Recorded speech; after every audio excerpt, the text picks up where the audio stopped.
Our next speaker, I know a lot of you have been waiting to hear.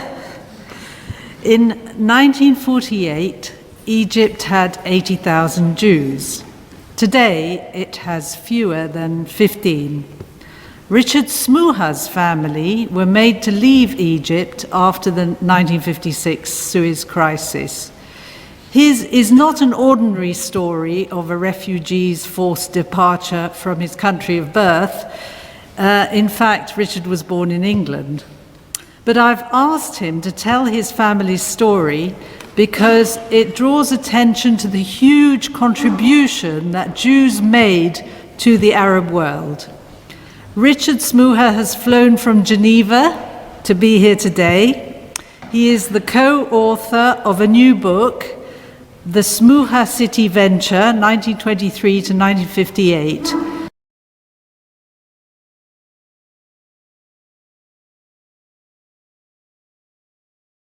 My Lord, ladies and gentlemen, ask an Egyptian what is Smuha, and he may well tell you that it is a football team from the city of Alexandria.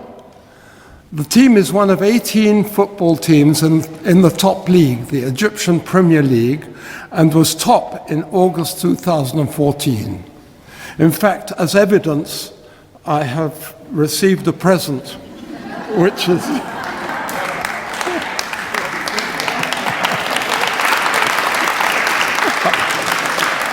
so the football team is named after a district in Alexandria called Smuha.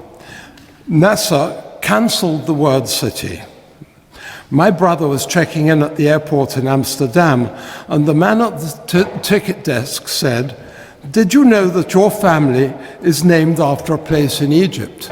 And he replied, "No, the place in Egypt was named after my family." Very significant. While the name is familiar, not many people in Egypt now know that Smuha city was built by a Jew. The city was named after my grandfather, Joseph. The building of Smuha city was itself a great adventure. The name is all that remains of our family's presidents in Egypt, except for the fact that recently they have opened another Smuha club in Borg Al Arab, without our knowledge, without our authorization in particular. Here's how it all started. Joseph Smuha actually came from Iraq. He was born in Iraq. He himself was born in Baghdad in 1878 and went to Manchester as a boy in 1892. He became a very successful cotton broker, but at the outbreak of the First World War, he closed his business and sent everybody off to the forces and offered himself for public service. One day in 1923, sent from England on government business, and he took a train from Cairo to Alexandria. Alexandria is situated on the edge of the swamplands and lakes of the Nile Delta. The railway line ran and runs on an embankment alongside infectious marshland. Looking out of the window, Joseph saw that the city of Alexandria was hemmed in by Lake Kadra. In the brochures that you have, there is the 1907 of the Survey Department of Egypt, of Alexandria, and you can see how Lake Hadra actually blocked the expansion of Alexandria. Spotting the potential to be gained if he drained Lake Hadra, he was told that he could have it for free, on condition that he drained the lake. But he insisted on paying a commercial price, which is a big advantage as of today in this discussion. Joseph embarked on the project of a lifetime. He moved his wife and 8 children from Manchester to Alexandria, where 7% or 24,000 of residents of the city were Jews. He set up a competition for the best architects in Europe and Egypt. A plan was selected. Together with my father and uncle, Joseph built an entire city. Soon, Smuha city became an upscale residential suburb, much sought after by the well-to-do classes of Alexandria and much European former royalty. Even the exiled Italian King Victor Emmanuel lived and died there. In time, he also built a racecourse, golf course, and sports club. There was an industrial zone, a police post, a post office, schools, dispensaries, as well as a church, a mosque, and synagogue, all the features of a small town. Joseph Smuha wanted to call his project after King Fuad, Fuad City, but the king insisted that he call it after himself by the name Smuha City. After World War II ended, came the army officers' coup, the Suez Crisis, and Nasser's mass nationalization of British, French, and Jewish property, saying that Egypt was at war with three countries.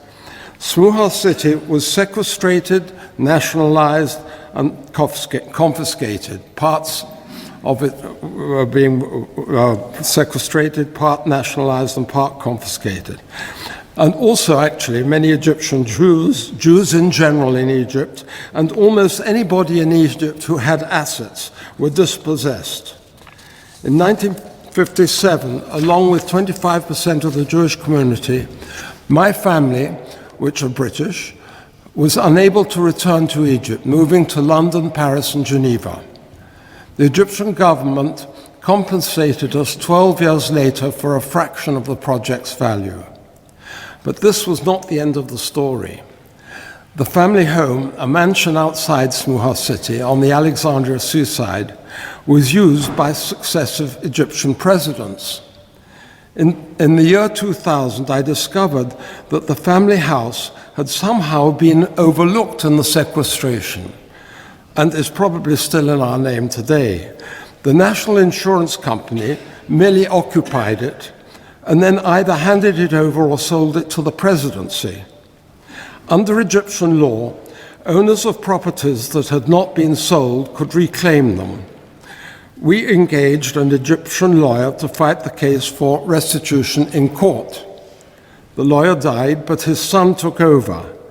The case dragged on with the usual obstacles, in addition to intervention by the presidency, arguing that compensation had already been paid, insufficient documentation, etc.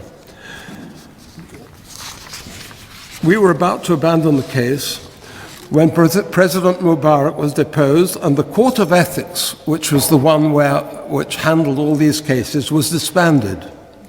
We have now resumed our attempt to get justice.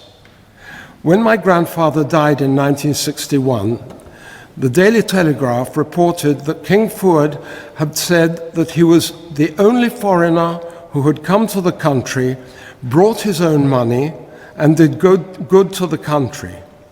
And then it was taken away from him. The fact remains unacknowledged. Egypt stole our property. It has erased Joseph Smuha's contribution and the contribution of many others whose importance to the country far outweighed their numbers. They were leaders in all the fields of human activity. To name but a few, the Maseris owned the largest private bank. The Katawis founded the Egyptian Stock Exchange. My wife's family, the Barons de Menache, who came in 1795, were leaders in finance and commerce and established schools and an important orphanage. There were the Nagars, the Setners, the Adders, the Sikurels, who had large department stores. Others were prominent in medicine and literature and the arts. It goes without saying that the great majority of Jews who left between 1948 and 1970 adapted well to their new countries. Many have made a great success of their lives, unlike some other permanent Middle East refugees. Today, Smuha is just the name of a district on the map and a football team. but we hope that efforts such as this evening's will also bring long overdue recognition. The Jews did good, but their reward was displacement and dispossession.